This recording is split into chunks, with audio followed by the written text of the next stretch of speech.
Welcome in, everybody, to another episode of 410 Sports Talk. I'm James Haskell, along with my co-host, Glenn Martin, and as always, DK in the background running the show.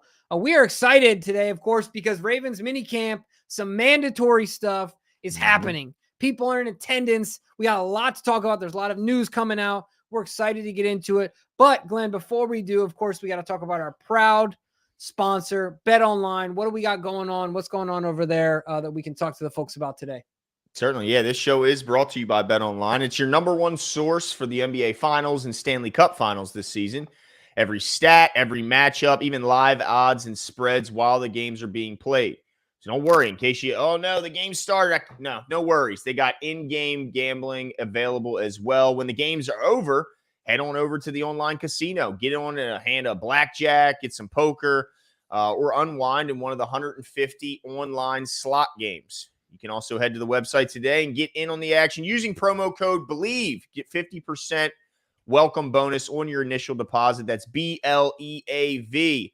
Get 50% free money on your first deposit. Can't beat it. Bet online. The game starts here. Yeah, man. Speaking of the game, we'll see what happens with these this upcoming series. It's 2-0. That Porzingis injury might throw a monkey wrench in it. It might change some things. And also, we got to remember, the Celtics lay a stinker. It seems like at least one every series. So let's wait and see what that stinker looks like. But right now, no stinkers today out on the Ravens practice field, right? Certainly not. Certainly not. Big participation today, Jimbo. 93% of the team was in attendance, and those who weren't, for the most part, we have we have excuses. Is it I guess if you want to call it. So quickly, I'll go through the six absences to let you know who's not there. Wide receiver Deontay Hardy, return guy. And, man, you hate to even talk about this kind of stuff, but since Coach brought it up in the post-game presser or post-practice presser, he said he felt okay enough to talk about it. Apparently, I mean, you can relate to this, Jimbo, and both of us can. Deontay's 5-week-old going through some tough challenges, readmitted back to the hospital. So certainly hoping for the best for Deontay, his family, and of course his child first and foremost. 5 weeks old, Jimbo, going through some tough times. So his absence is absolutely excused by the team because of that. Yeah, 100%. I mean, we'll hope for the best there, and makes you grateful to have just some health, man. Puts life in perspective real fast. Yeah, and I'm glad he's with his family. Also, Kyle Hamilton did not practice today. Turns out he had a cleanup surgery, had some loose fragments, I guess, floating around in his elbow. And so they just said, let's just get him out of there. So they got him out of there. They said it's about a 3-week injury, so nothing crazy. He'll be back and ready to go when we need him the most. But he did not participate today. Running back Keaton Mitchell, no surprise there, as he continues to rehab his knee. Yeah. Also, outside linebacker rookie Adisa Isaac did not practice today. We know he got banged up during the rookie mini camps, and I guess he's still dealing with it. Also, and cornerback Christian Matthews. So didn't get clarification on the last two guys as to why they weren't there, but everyone else seems like it's either an injury rate or some personal issues that they're dealing with. All excused absence. So 93%, Jimbo, is pretty good, but this is pretty cool, Jimbo. 80 former Ravens players and their families were invited out today to enjoy practice, to have a post-practice barbecue, give the opportunity for all the children of those 80 family members or 80 former players to come out and play some touch football, even some tackle football in the Ravens practice facilities there. And it's pretty crazy, man. Like when they say, once a Raven, always a Raven. I mean, they brought 80 former Ravens and all of their family just to come enjoy the facility. It's pretty cool. Yeah, that's so amazing. I mean, that's the Ravens in and of itself, right? Bashotti top down. I mean, that's the kind of culture that we instill. So no surprises, right? I just think it's amazing, but it's just living up to the culture in and of itself. I do have to say one thing about those notes is that I really like Adisa. Yeah. Did I get that right? Really like him. Whatever's going on in Penn State. I know, right? We stop getting can we stop getting nicked up already? Like, gosh dang, especially at the edge. It's like, man, we can't just get a guy that's healthy right now. Yeah. Worries me, man. And of course you can't you can't make a noise or get yourself on the field as a rookie if you can't practice. So let's hope that guy, just for his sake, but also for the team, that he can get out there and get some reps, man. He's going to need it if he wants to become a productive member, a participant this season. But nonetheless, pretty good participation. Nobody's holding out due to contract. Like that's good, because we did see it around the league. We're not here to talk about what everyone else is doing, but you'll see it around the league where these guys will hold out and try and get extra contract. I think I saw guys with like 3 years left on their deal trying to get new. It's like, man, it's nice to know that a lot of these guys are linked up and they're not going anywhere, or inked up, I should say, not going anywhere. But also, Jimbo, I wanted to get your take on this, because we saw Project Pat do an interview with Chris Long on his podcast, and it was kind of interesting because he brought up. They said, "Look, is there an undrafted rookie that you can tell us about that can get get us excited?" And it's funny because he brought up a wide receiver, a smaller wide receiver, and in a position where I think it's not going to be easy to crack the wide receiver room this year. Certainly not for an undrafted guy. But he brings up Dayton Wade, undrafted rookie wide receiver out of Ole Miss, I believe, as a guy that's been turning heads. Said every day he comes in, the guy's been working. The guy's been impressing, and every day he's flashing. He's making plays, similar to what we heard from about Keaton Mitchell last year, where, undrafted guy came out of absolutely nowhere, but every day the guy was just making plays. So when you hear that, do you go, he's just hyping up? Because he could have picked anyone. He picked him. What's your take on the hype of Dayton Wade here? Well, I'm a little concerned about Pat's ability to assess a wide receiver.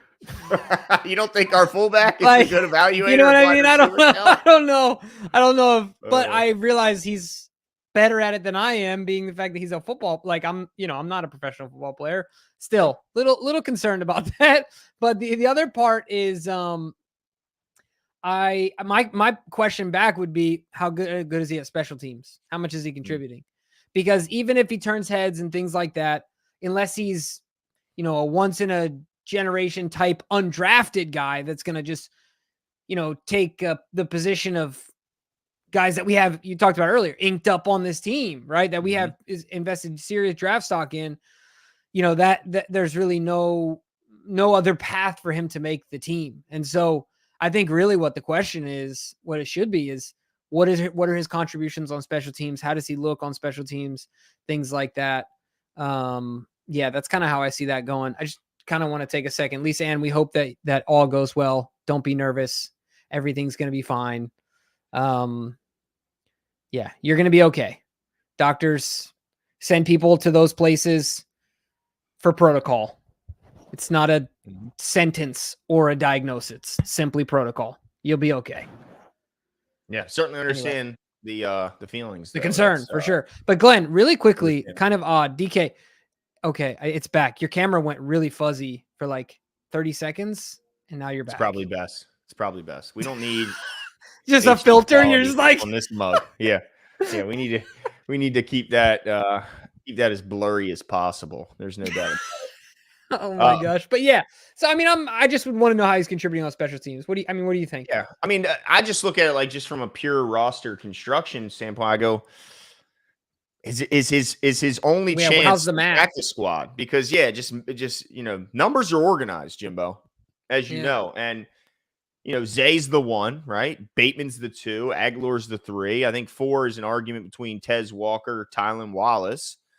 And then, so that's your 4 and 5. And then Deontay Hardy, we just got done talking about. He's a former All-Pro return guy in a year that the return game is going to be, more emphasized than we've seen in a long, long time. And you have a chance to make plays. So I think Deontay Hardy has a big chance of making the team. But behind him, there's a ton of guys, dude. Like Kadir Ismail. We're talking Kadri's son could very well be fighting for that same last roster spot. Malik Cunningham, we kept hearing about the plays that guy's been making since transitioning from a quarterback over to wide receiver.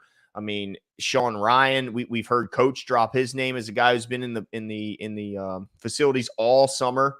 All winter. This guy's been working hard.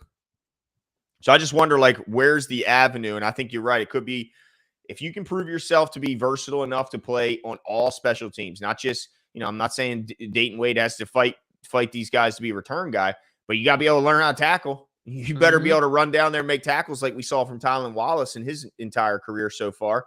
And if practice squad is where you start, then that's where you start. That's not where you finish, but it's pretty cool to know that these young guys are turning heads. I did see Zay have an opportunity working with him one-on-one, I think last week, pulling him aside.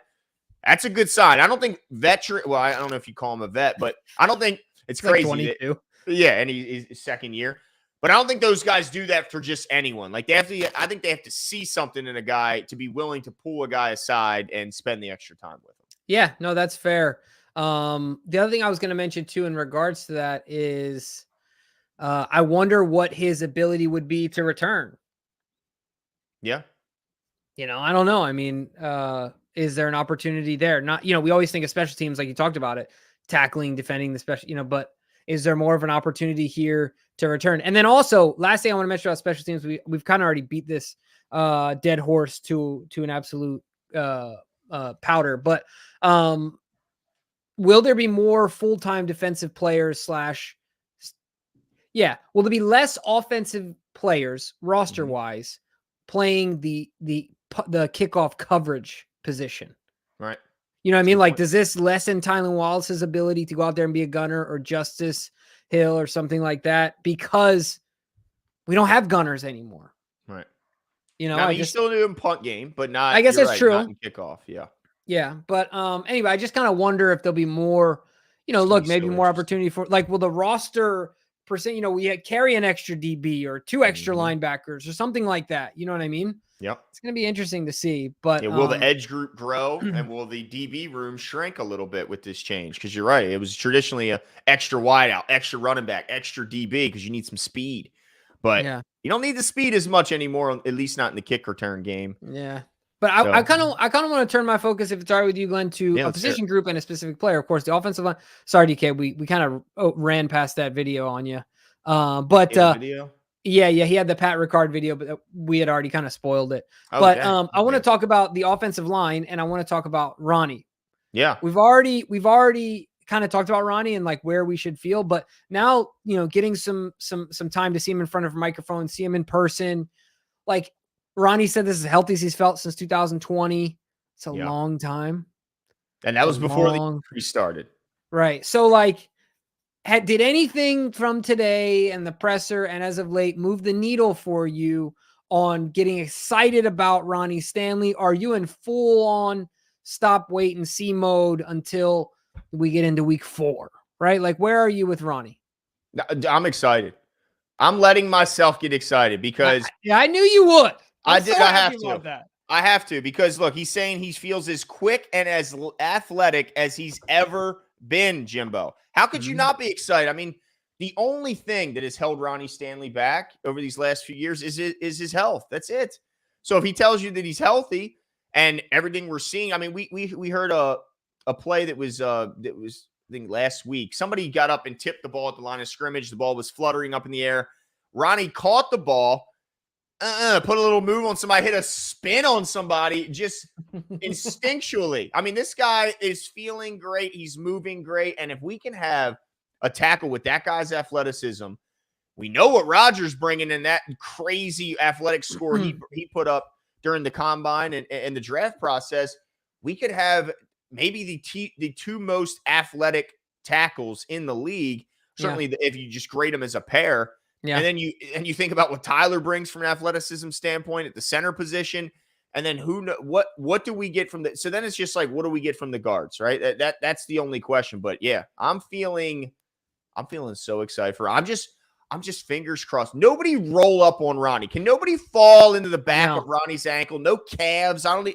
Because that's literally the only thing I think that holds Ronnie back is just pure bad luck, Jimbo. Yeah, because I think outside of mobility and things like that doesn't give him an opportunity. I think the only thing, it's not like he was crazy slow last year. To me, what I felt was missing was just his ability to set a base and anchor and have some strength to him. You know what I mean?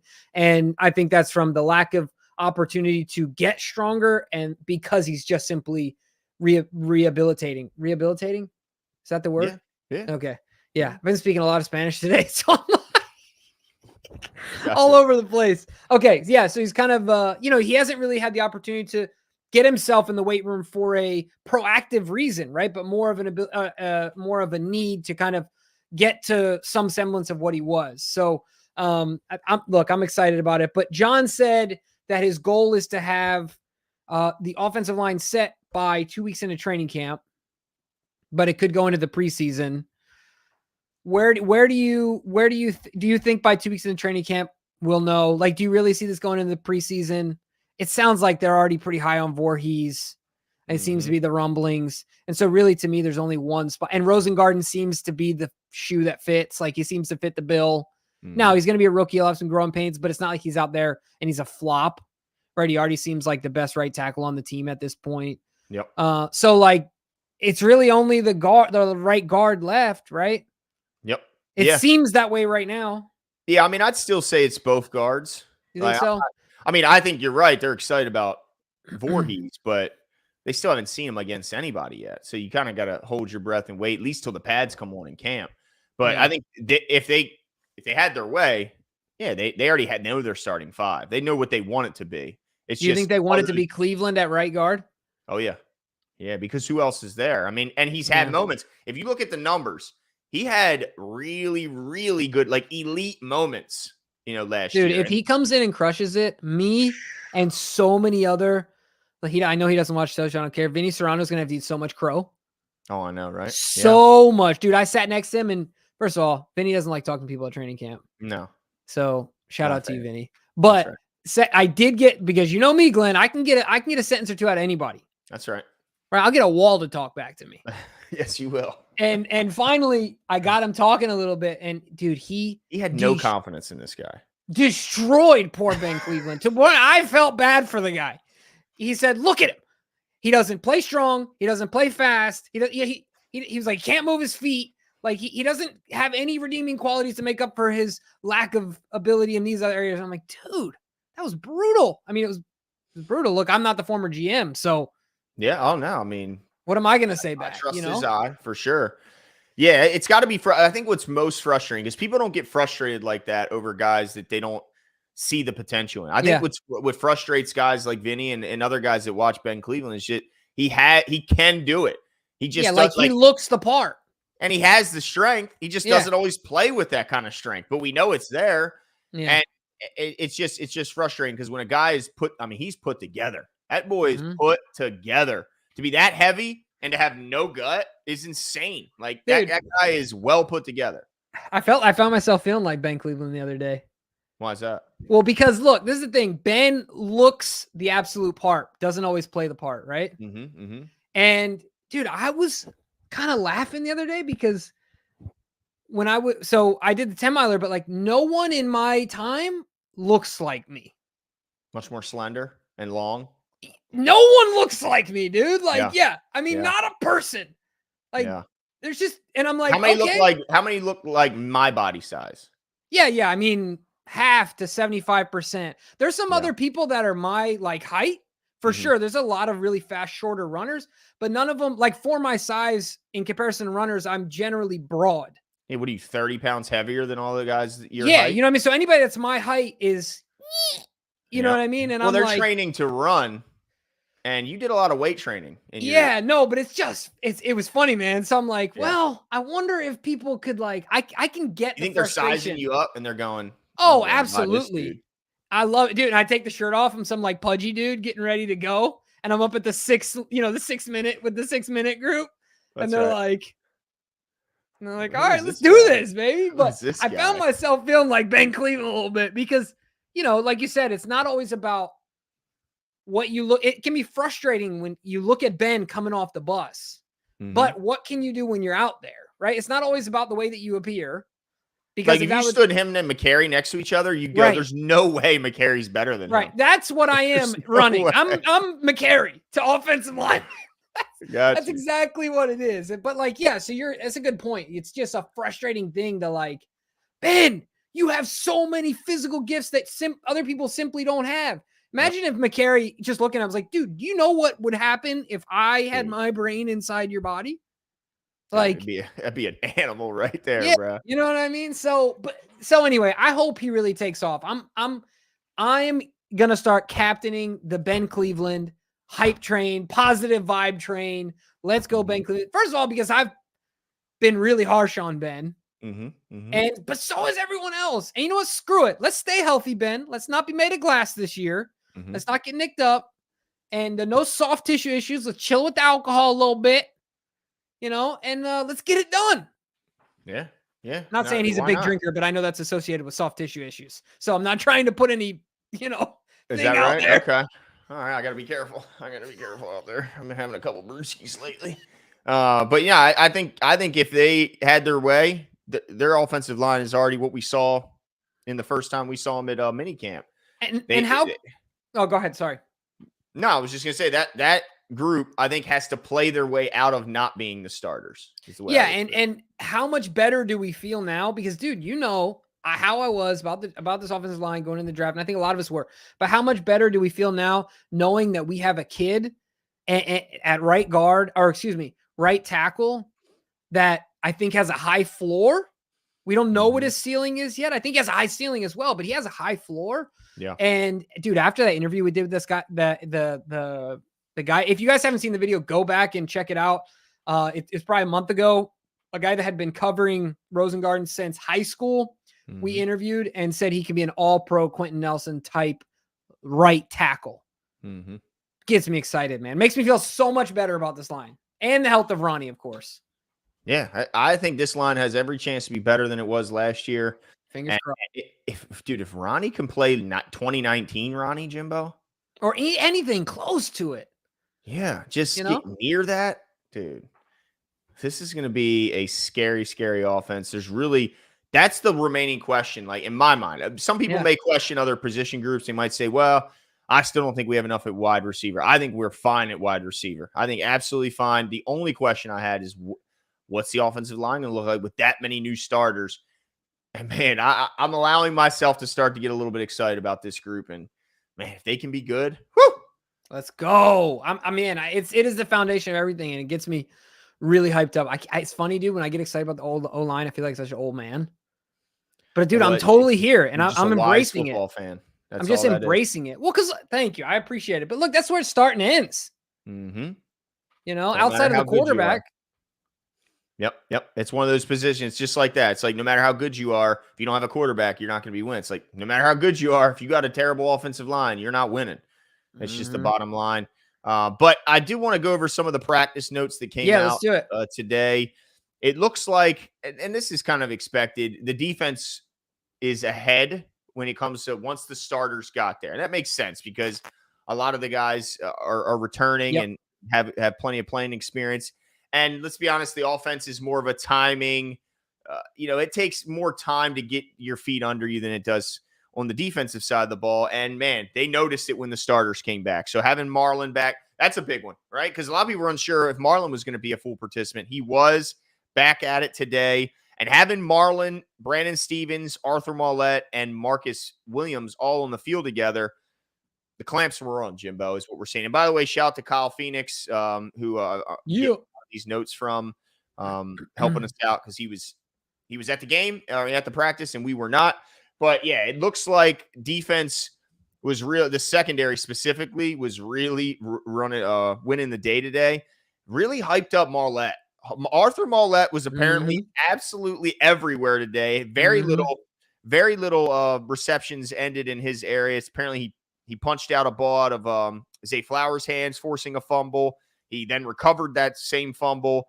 And then, let's see, the defense lifted him in the air in celebration. Cool. Then later on, he picks off Lamar Jackson, which he then elicits cheers from his defensive teammates. So I think that could end up being one of the more underrated re-signings, getting Arthur Maulet back this year. Dude, I tell you what, overall, I totally agree with your statement, but overall, I think the national, as wrong as I think a lot of the national media was about the Ravens coming into last season, I think that they're going to be so much more incorrect about how the Ravens will end up doing this year. And I think that's because you just talked about it. these under the radar players, right? Like Ben Cleveland has every opportunity to go out there and dominate. He has the tools to do so. Arthur Maulet is a guy that will never be talked about in the national media, who is turning heads inside our locker room, just like Brandon Stevens did the year before. But I think that more than other years, we have a lot of guys who are quote unquote under the radar guys to the national media that can provide so much quality depth and reps and starter level reps to this team. It's just getting me so excited, man. I absolutely cannot wait to see how this team looks as it rounds into form. But man, that has me excited to hear that a guy like Arthur Maulet is your defensive star, knowing how many defensive studs we have. Mm-hmm. It's incredible, dude. Just incredible. Yeah. And I think if he's playing well, he just exudes that swagger, that confidence that I think all the rest of the teammates certainly feed off of. And it makes sense that they were picking him up because that's the kind of, that guy just brings joy to the field and he motivates his teammates. But I will say this, there were some offensive highlights today. It wasn't like completely dominated by the defensive side of the ball. They had some plays. Apparently they had a 1-minute drill period where Lamar Jackson marched them right down the field in 6 plays and hit a touchdown pass to Tylan Wallace. Dude. Route against your boy, Brandon Stevens. So they did certainly have some moments. It was kind of funny today. Apparently, false starts and offside penalties are eliciting laps now from the coach. Coach is making you run. Good. So 6 players had to run laps today. Hey, Glenn, I have a question. How many feet are in a mile? 5,280. How many feet are in a mile? What's that from? I don't know. Remember the Titans. You pick up that football and you run every single one of them. You're killing me, Peter. You're killing me. Yeah, anyway, the laps for penalties and fumbles and stuff. Let's go. Get them running, dude. Yeah, make them run. I'm sure this isn't something new to them. They probably saw it throughout their years in football, but Ronnie took a lap. Zay had to take a lap for a false start. Falele, Sean Ryan. And I don't want to see any walking or trotting. I want to knees up on these laps. Let's go. Yeah, we're out here to work. We're out here to get better. And Josh Johnson apparently was the first to take a lap. So the quarterback leading the way. Like to see that. Accountable. Yeah, exactly. Because look, those are drive killers, man. Can't have them. Drive killers. But I want to just hone in really quickly on Tylan Wallace because it also looks like he made all catches but one today, had a pretty solid practice. Look, another under the radar guy who Tylan excelled at the end of the year last year as a special teams performer. But if I'm not mistaken, he did really well in preseason, didn't he? From a wide receiver perspective. Yeah, didn't he take off? He had he had some nice plays. So anyway, all I was going to say is that Tylan has always been known to have good hands. I don't know what it is exactly that the team hasn't seen that doesn't give him more opportunities just because we haven't seen a ton of him. You know what I mean? We just haven't seen a lot of him out there on the field. So for me to make an accurate assessment or any assessment would be just grasping at straws, but I'm excited to see his development. Do you think there's any chance he comes in and makes a big step going into this year? Well, I mean, his chance might be on special teams, and we're kind of penciling in Deontay Hardy because he's a former All-Pro. Yeah. But let's not forget the splash plays we saw from Tylan on special teams. And I know that they were primarily at punt return, but with this new kickoff, it kind of looks like a punt return in a lot of ways. You know, it's not the same as an old fashioned kick return. Yeah. So I wonder if his value and his role could increase just from becoming our primary return guy, which would free up a roster spot. Because if you're telling me Deontay Hardy is just a return guy, well, then you got to absorb a roster spot for a guy who's only on the field for those 2 plays. Where at Tylan, we know what he can do as a gunner. We know what he can do as a receiver, and we know what he can do as a return guy. So it might be a guy who can just check more boxes and create an additional roster spot. But as far as breaking in, I think he would need an injury to break into a bigger offensive role. Because it's like, man, there's just so many good players ahead of him. Yeah. Well, I think we should do this, Glenn, and we'll promise this to the viewers before actual training camp starts. In between, during the break, we will give a list of maybe 2 to 3 on the defensive and offensive side of the ball. Some like under the radar breakout guys that we see the national media is not going to cover, but we believe in guys that we're putting stock in early when it's like Glenn bought stock in the Orioles. Because it was the lowest stock you can buy. I'm letting it ride. When's the last time you checked on it? Dude, it's been a minute, bro. I'm Like, just letting it go. Just letting it build. yeah, man. I think you get like 5 or 10 cents a win per share, Bruh. so you're sitting on a gold mine. But my point is that I think that we should definitely do something like that. Because I'm not ready to say he's my Brandon Stevens for this year. I gotta anoint a guy that, right? Okay. But I gotta find who my Brandon Stevens is, right? But there's always a guy or two every year, Yeah. That's true. and I That's think we true. got a lot of those candidates. Yeah. I still can't believe you picked I still can't believe you were so right about Brandon Stevens. Like Dude, he turned out to be a hell of it's a just player. all the makeup, the mental makeup, man. And you knew he had the Yeah. athleticism. And like you said, even when he was not making the play, he was right there. Yeah. He was so right just a on your hip. repetition. You ain't getting wide open on Brandon Right. Stevens. It ain't happening. No. It's just not. Yeah, exactly. Not at this point in his career. Maybe 10 years from now, but not That's at this right. point. Not at this point. Also wanted to I wanted to address this a little bit. Roquan Smith was asked about Trenton Simpson, and he kind of hit on something that just really rung a bell with me. He said he don't understand how fast, how explosive, and how powerful he is. And I think that's so true with a lot of players. And usually I see it more in the younger guys. Like I see it, in youth sports where you can see that this kid's got all the speed, the power, and quickness in practice. But then when they get on the field, it doesn't always translate on the field for whatever reason. And I always drill it down to confidence. Like if once you unlock his confidence, all that stuff starts to show through on the field. And I think that's going to be the case with Trenton Simpson. If they can unlock that confidence, that explosiveness, that speed, that power, that ability to convert speed to power, I think all that's going to shine as soon as this guy gets confidence. And look, I know it's going to sound like, because look, I don't have anything really against Patrick Queen other than the fake tough guy stuff I've been seeing lately. And I know if anyone from the Steelers fan nation is going to see this, they're going to go, it's just because he left and you couldn't afford him and all that bullshit. I have confidence that Trenton Simpson has every bit of chance to be just as good, if not better, than Patrick Queen was in this system. It maybe not day one, certainly, but we're talking about Patrick Queen was not very impressive to the fan base until what year when Roquan got here? So the fact that I think this guy has every chance to be just as good and impactful as Patrick Queen is. Don't know if it's going to be right now, but I'm saying once he unlocks that confidence, because he's got every physical, like he's fit. If they just raced, I think Trenton would beat him in a foot race.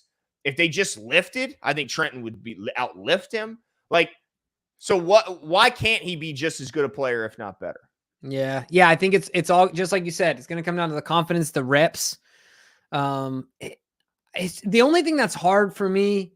There obviously are a ton of breakout rookies, so I guess this goes against my logic. But for me, it all comes down to time on task, right? And I guess you can get enough reps to feel really confident, but he's got to get out there and simulate it in his head, simulate it by himself, simulate it in practice without and with pads over and over and over again. And as long as I think he has that dedication, I can't disagree with you because, like you said, the gifts are there, the athleticism is there.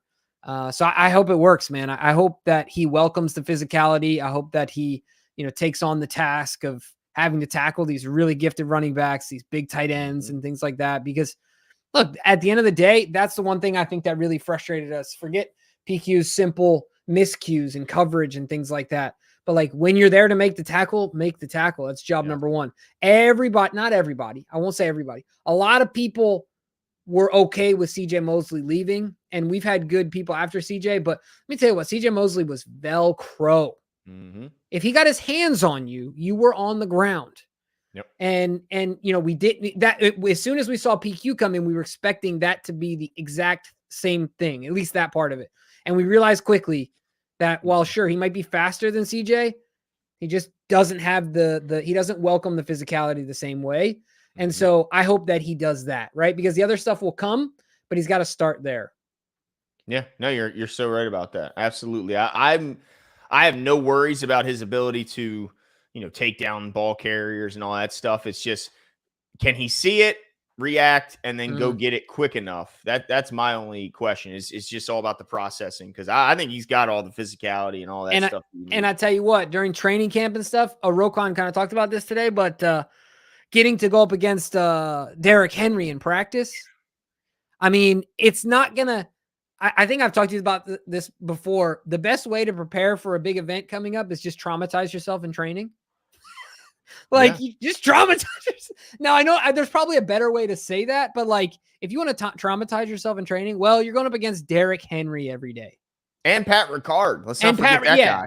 Right. So, if you can deal with that, other stuff is going to be a breeze.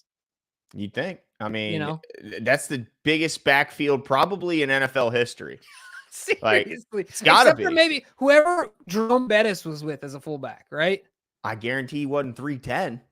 No, but I mean, Jerome had to be pushing 3+, right?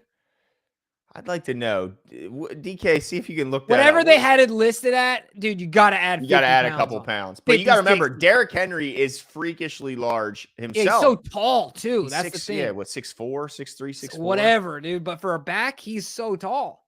But fullbacks, there's not a ton. Even Allstott isn't Pat Ricard size. No, yeah, you're right. I mean, Pat Ricard could play without pads and look the same. He really could. You know what I'm saying? He could have lacrosse pads on.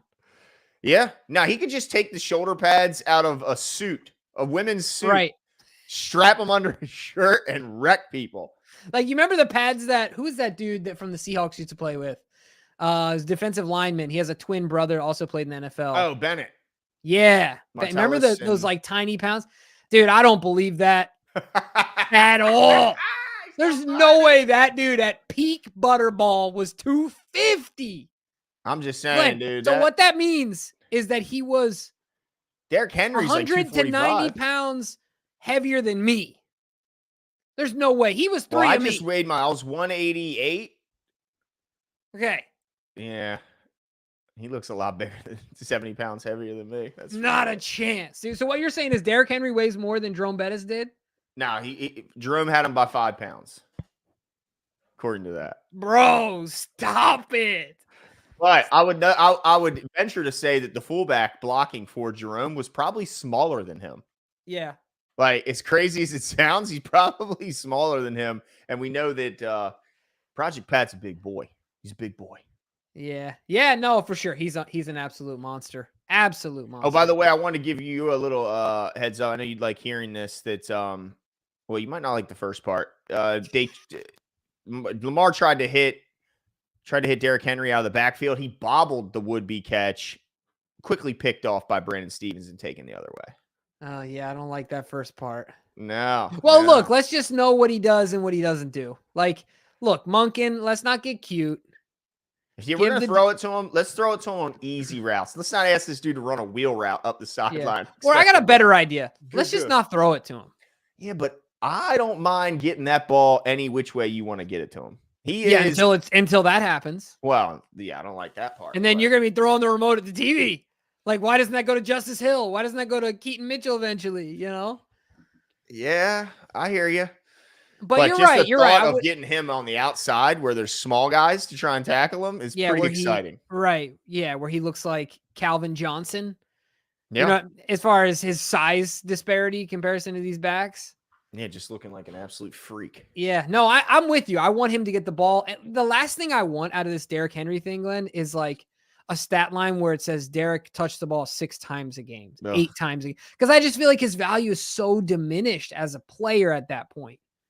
He's the type of guy, he's a diesel motor, dude. He needs some time. He needs, you know what I mean? That second half is really where he gets going. And so he needs that 12, 15, or 16 to 15 to 17. He needs touches, man. He just does. So to me, if you're going to commit to him, you got to commit to the touches. Yeah. I think if you can find a way to get Gus Edwards 13 touchdowns, come on. But Gus had a career low in touches last year, didn't he? Well, he had 198 carries. Yeah, that's low. No way. Yeah. Is it? I'm going to look up. It has to be. Let me take a look. So 198 was his carries this year. I got to imagine that because he was always the the second guy behind anyway, right? All right, here we go. I got the stats here. Man, As my computer is so slow. If I'm so off, I'm going to be shocked. Let's see. It's a career high. It's not even close. What? It's not even close. It felt like he was never on the field. So 198 was his carries last year. I guess it's because he was the guy. Yeah, the next closest was in 2020 at 144. So literally 54 more than his next closest. I think what did it for me was that I think situationally, like we were so used to seeing him be the closer. And where he's getting a lot of reps half. he was getting a lot of reps in bunches. So maybe that's why it felt different to me, but I'm shocked. Wow. More passes than ever in his career, which that shouldn't shock you since I'm sure it'll be the same for Derrick Henry.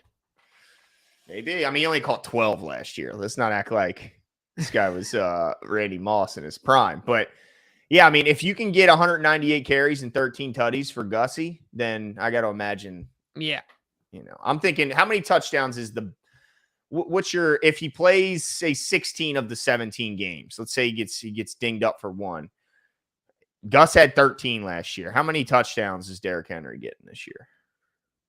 Is 15 like a safe number? Yeah, I think that's fair. Let's not get cute in the red zone. Give him the ball. That's right. Yeah, but I want to talk about this Mark Andrews ordeal, Glenn. Yeah, what's that? Well, I mean, I'm just trying to figure out what's going on here. Of course, reading some reporting on Mark Andrews. Apparently, he was going. We were talking about Avengers before the show, but he's going full on Thor or Hulk or whoever. He's like yelling in practice and getting super intense in some one-on-one drills and I love that. Yeah, the description was he was going full bore. Like, I love that. Hey man, I love it as well. I'm excited to see what he can do. 11 on 11. Andrews got targets to receptions in, if I'm not mistaken, in the one-on-one drills. So but let the rookies know, let the young guys know, the newcomers know on the first day that the vets are back. This is how we practice. This is the intensity level we're bringing every day. So you better match it. You better bring your hard hat. You better pack your lunch. We come to work. We don't come to goof around. That's what I like about Mark. Mark ain't the silliest guy on the team. He ain't out here cracking jokes and bumping it. No, dude came out to work and he brings a level of intensity. Look, everybody, you missed the production on the field, but you also missed that in practice when Mark Andrews was hurt last year. Yep. And thank goodness the hip drop tackle ain't going to take him away from us this year. At least if it is, hopefully he'll be penalized. But yeah, this guy, he is just a baller, loves to play.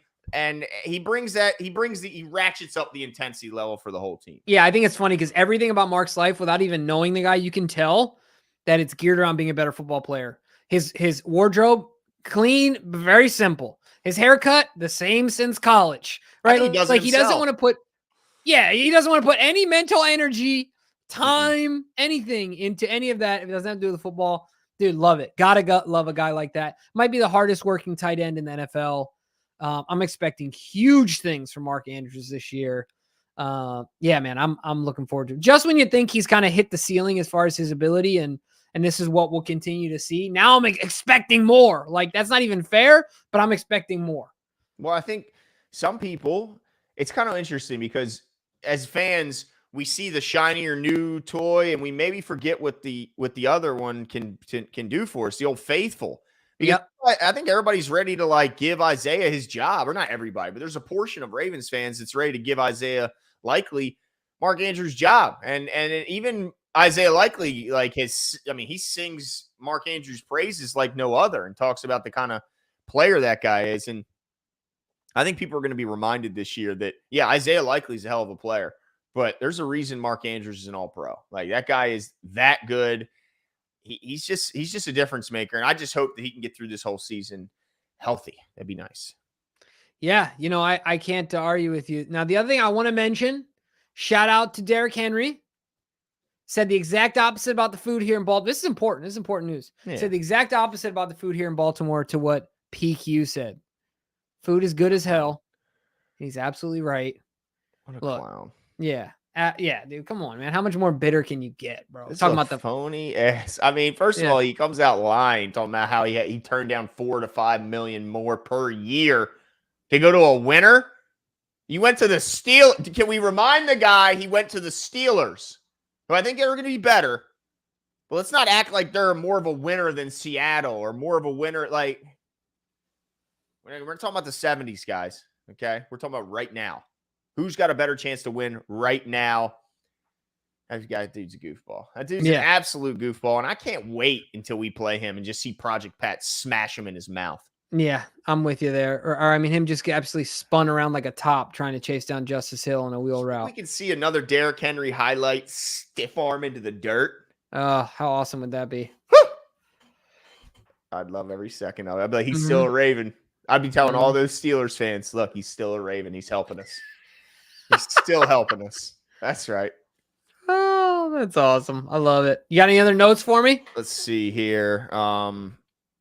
I think we took care of all of them. Let me just quickly double check here. Man, I tell you what I can't wait for is the pads to come on. I mean, this is cool and all, but I really can't wait for the pads to come on now to see some of these guys going up against each other. Oh, one thing I think was cool that Coach mentioned is that there's a new emphasis to QBs on their cadence at the line of scrimmage, because I remember the great QBs like Manning, Brady, even I'll put Aaron Rodgers in that category. Their ability to use their cadence to their advantage at the line of scrimmage, I think, is one of the more underrated things that these guys do to keep the defense off balance.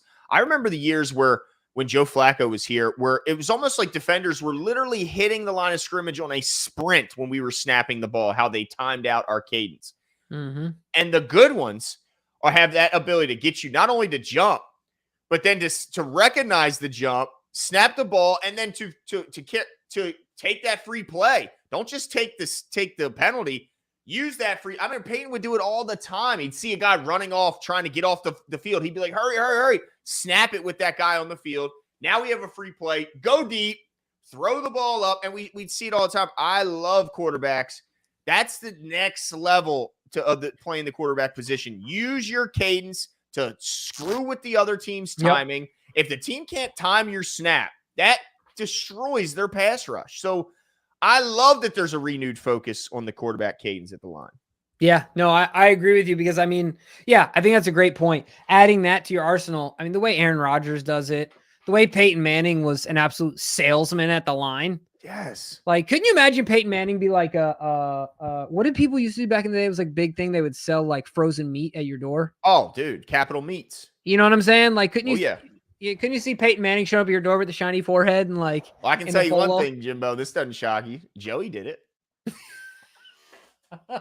How long did he do it for, and was he successful? Dude, he was kind of. I can see Joey hustling. Let me tell you what, dude. He'll knock on your door and ask you to buy some shit. It's funny. I guess I'm not surprised. I was in the door-to-door game for 3 years. You find some people. Yeah. Some characters. Let me tell you what. Yeah. But no, I agree with you. The cadence there is going to be a big piece of that, and I also agree with you in that. I'm glad there's an emphasis on it. And hopefully it means more than when Roman says there's an emphasis on something. Yeah. We never see the results. Yeah. Now, DK has some rapid fire for us, unless you got some. Let's go. All right, let's do it, DK. Dun, dun, dun, dun. Oh, okay. Oh, best chess player. Well, we know who all time. It's that guy. What's that guy? John Urschel. Remember him? I wouldn't mess with him. Yeah. Brilliant. Yeah. But right now, man, who's their best chess player right now? I'm trying to think of who's the most like cerebral. Man, I wouldn't be shocked if Roquan's a good chess player. Now, I know he's all ball, but I don't know. He's just so intense with his competitiveness. I wouldn't be shocked if that guy is. Marlon strikes me as a guy who plays chess, but he sucks at it, I bet. Yeah, I'm sure he gets beat by the computer every time. And then he puts it on really easy.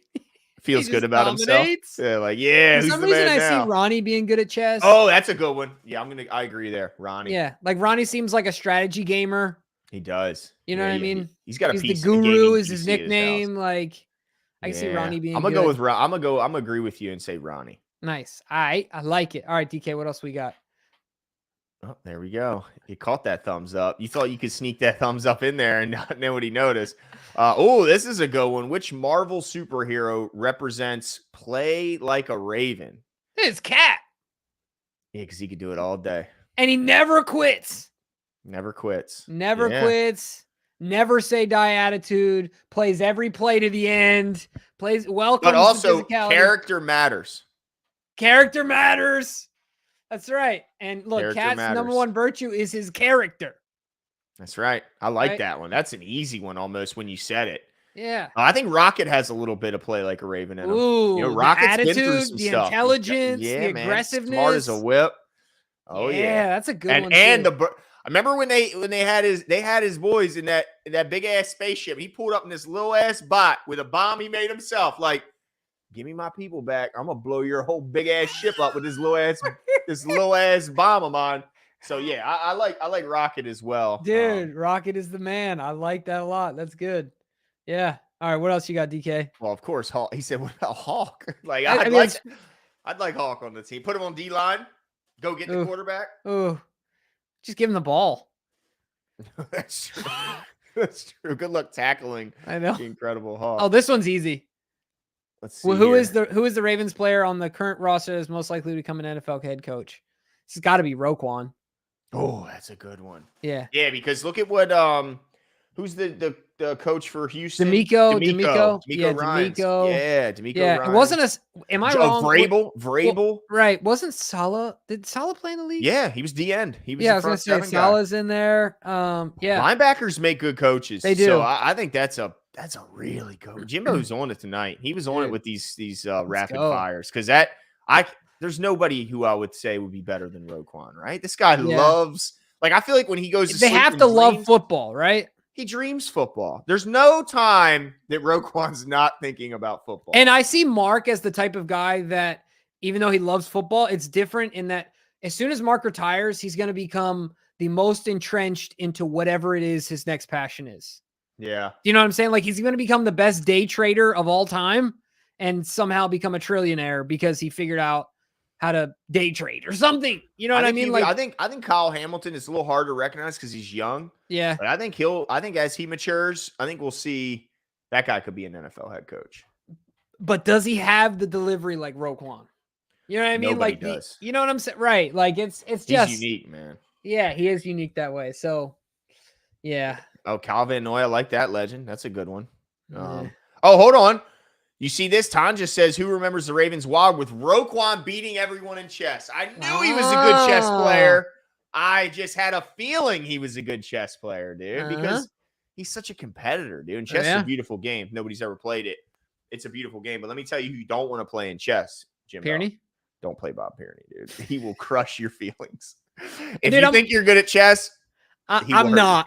I'm more. Wait, I got a quick story. Good story. My second son's name is Eugene, of course, after my grandfather. His middle name is Wayne, after my uncle who just recently passed away. So my Uncle Wayne and my grandfather used to play chess when he was a teenager all the time. They'd play for $1, right? And my uncle never won.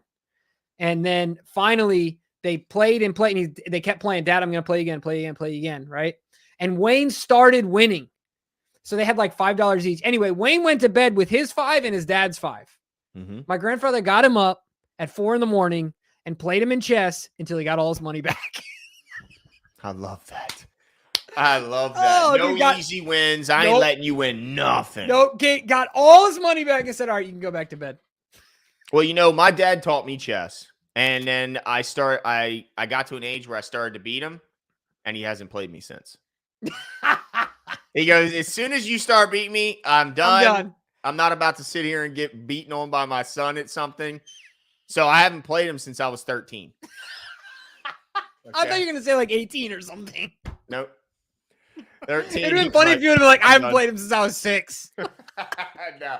I was a teenager at least. There you go. Yeah, 13. And he was like, same with billiards. I have a pool table. I've had a pool table in my house for many years. So I'm pretty good at it. And he only plays on my team. If he sees me, he'll go in, he'll go, is Glenn playing? And he'll turn around and leave. And I'm like, Dad. But yeah, everybody has their thing. And I'm a pretty good billiard player. But yeah, man, I knew Roquan was going to be a good chess player, man. Without even seeing, I only watched the first half of Ravens Wired, Tanja. So I do got to watch the second half because I do love the Ravens Wired segments. Yeah. They're pretty awesome. Yeah, for sure. I think that's it for us tonight, folks. Yeah, that's it. That's it. We're hey, we got some big announcements coming up. We're gonna be working on some behind the scenes stuff on Thursday. So stay tuned. If you haven't already, hit the subscribe button, turn your notifications. We'll be back shortly, whether it's Thursday or Friday. I guess I shouldn't commit us already Thursday. It could be Friday. We'll decide. Either way, by the end of this week, we'll have some cool stuff coming out. We're looking forward to it. But that's it for us tonight, folks, and we'll talk to you soon. See you.